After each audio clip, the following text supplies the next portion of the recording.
Question number 4. Meena went to a bank to withdraw 2000 rupees. She asked the cashier to give her 50 rupees and 100 rupees note only. वो 2000 rupees निकालना चाहती है bank से और उसने बताया कि उसे 50 rupees और 100 rupees के ही नोट चाहिए. Meena got 25 notes in all. और मीना को कितने नोट मिले? 25 नोट मिले हैं सभी टाइप के. Find how many notes of 50 rupees and 100 rupees she receive. तो पता करना है कि उसे 50 रुपीज़ और 100 रुपीज़ के कितने नोट मिले. तो इसे क्या कर लेंगे?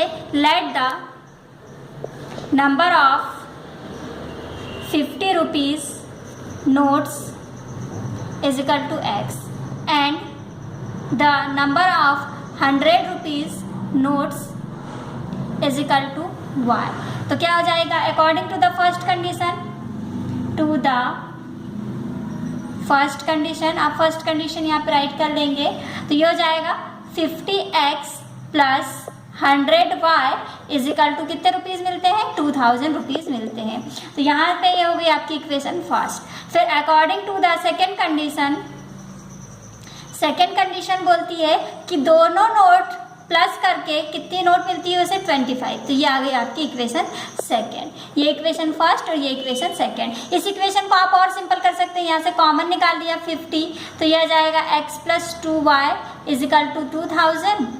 तो यहाँ पे x plus 2y is equal to ये 50 वहाँ पे अपॉन पे चल जाएगा, तो 0 से 0 कैंसिल, 5 4 जे 20 0 40. ये इक्वेशन फर्स्ट आपकी ऐसे बन जाएगी. तो ये इक्वेशन फर्स्ट और ये इक्वेशन सेकंड दोनों का एलिमिनेशन से सॉल्व कर लेना, आपका आंसर आ जाएगा. नेक्स्ट क्वेश्चन है अपने पास में, a lending library has a fixed charge for the first 3 days and an additional charge for each day thereafter. Sarita paid 27 rupees for a book kept for 7 days. While Sasi paid 21 rupees for the books she kept for 5 days.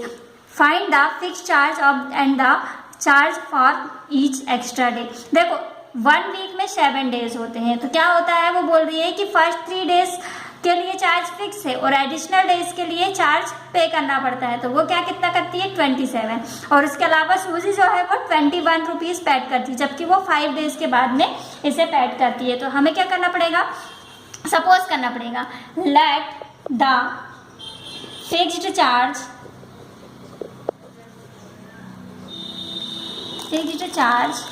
For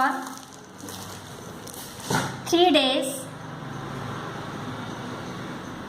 a book is x rupees है, and the extra charge for each extra day a book is y rupees. Fixed को मान लिया x और extra को मान लिया y. तो फिर according to the first condition Sarita paid वाली लाइन आप यहाँ राइट कर लेंगे. तो देखिएगा 3 days x और फिर 3 days के लिए चार्ज x और टोटल डेज होते हैं 7. तो 3 days तो ये हो गए. कितने डेज बचे? 4 days बचे. इसके लिए 4 days के लिए एक्स्ट्रा चार्ज देती है और टोटल कितने रुपीज़ पेड करती है? 27. तो ये हो गई आपकी इक्वेशन फर्स्ट. फिर according to the second condition, सूजी के लिए, सूजी कितने दिन बाद पेड करती है? 5 days के लिए. तो 5 days के लिए वो पेड कर दिया, तो 5 days के लिए x रुपीज़ और फिर उसके बाद में कितने डेज बच गए? 2 days बच गए. तो 2y इज इक्वल टू कितने रुपीज़ पेड करती है? 21. तो ये हो गई इक्वेशन सेकेंड. तो equation first and equation second in दोनों को आप एलिमिनेशन से सॉल्व कर लेना, तो आपको x एंड y की वैल्यूज फाइंड हो जाएगी और वही आपका आंसर है. नेक्स्ट है हमारे पास में, नेक्स्ट मेथड है हमारे पास क्रॉस मल्टीप्लिकेशन मेथड. तो क्रॉस मल्टीप्लिकेशन मेथड के भी वही मेथड है जिसमें आप लाइनर इक्वेशन की वैल्यूज फाइंड करते हैं. तो क्रॉस मल्टीप्लिकेशन मेथड के लिए हमें ऐसे ही 2 इक्वेशन दी होंगी, जैसे कि ये दिया 5x plus 3y is equal to 35 या फिर 5x plus 3y is equal to minus 35 is equal to 0.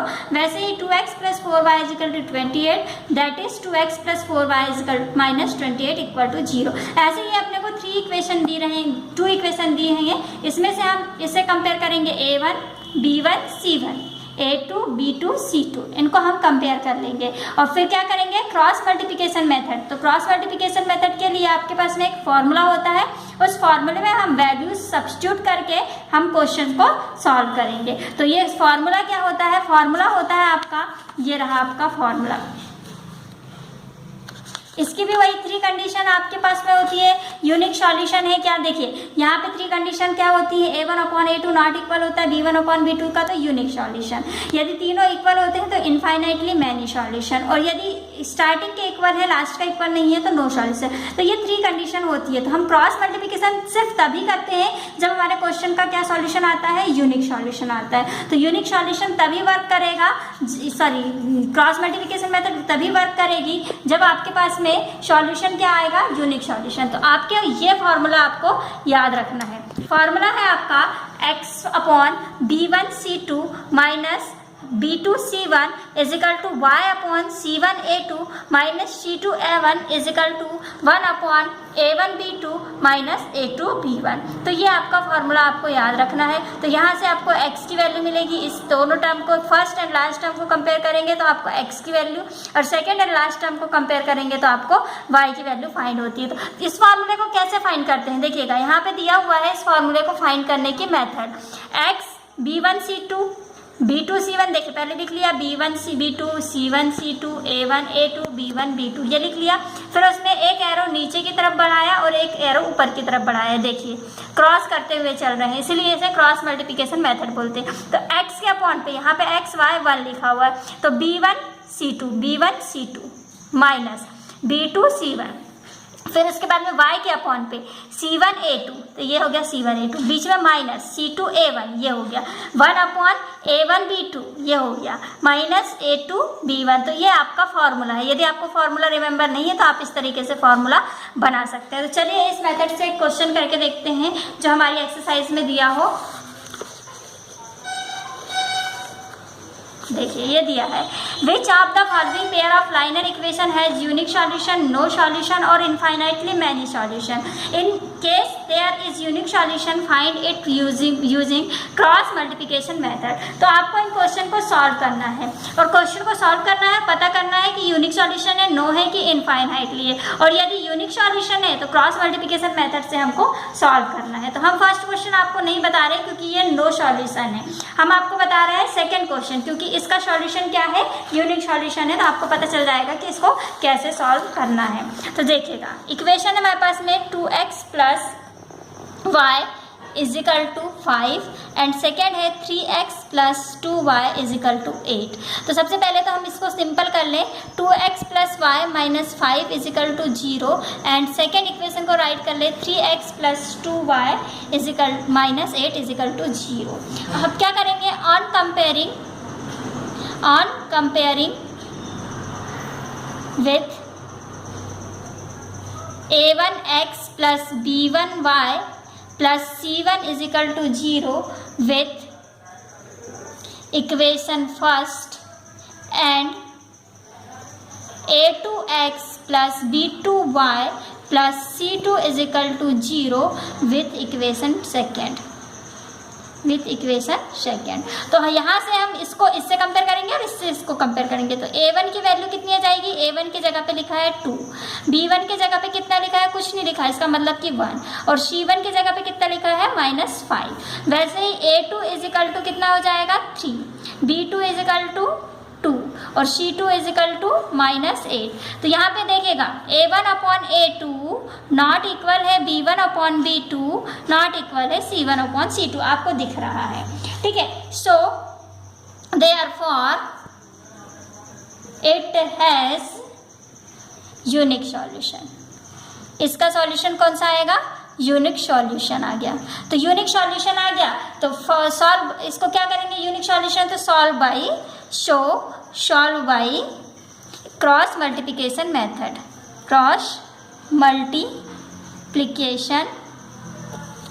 Method, तो इसलिए हम इसको किससे सॉल्व कर लेंगे, क्रॉस मल्टीप्लिकेशन मेथड से सॉल्व कर लेंगे। तो फॉर्मूला लगा देंगे x/b2c1 minus b1c2 minus b2c1 is equal to y/a1c2 minus A2C1 is equal to 1 upon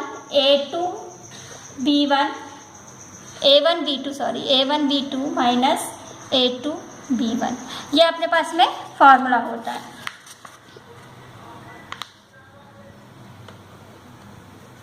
तो कुछ गड़बड़ हो गई, फॉर्मूला फिर से लिख लेते हैं। x upon B1C2 minus B2C1 is equal to y upon C1A2 minus C2A1 is equal to 1 upon A1B2 minus A2B1। ये है फॉर्मूला। अब यहाँ पे हम सारी वैल्यू रख देते हैं। B1 की वैल्यू कितनी है 1, C2 की वैल्यू कितनी है -8, minus 2 into -5 is equal to y upon C1A2 की वैल्यू, C1 की वैल्यू है -5 into 3 -8 into 2 is equal to 1 upon A1 की वैल्यू है अपने पास में 1 इंटू 2 माइनस A2 की वैल्यू कितनी है 3 इंटू 1। तो ये हो गया। अब आएगा आपका x अपॉन -8 माइनस का +10 is equal to y upon -15 minus का ये हो जाएगा +16 इज इक्वल टू 1 अपॉन ये हो जाएगा 2 -3।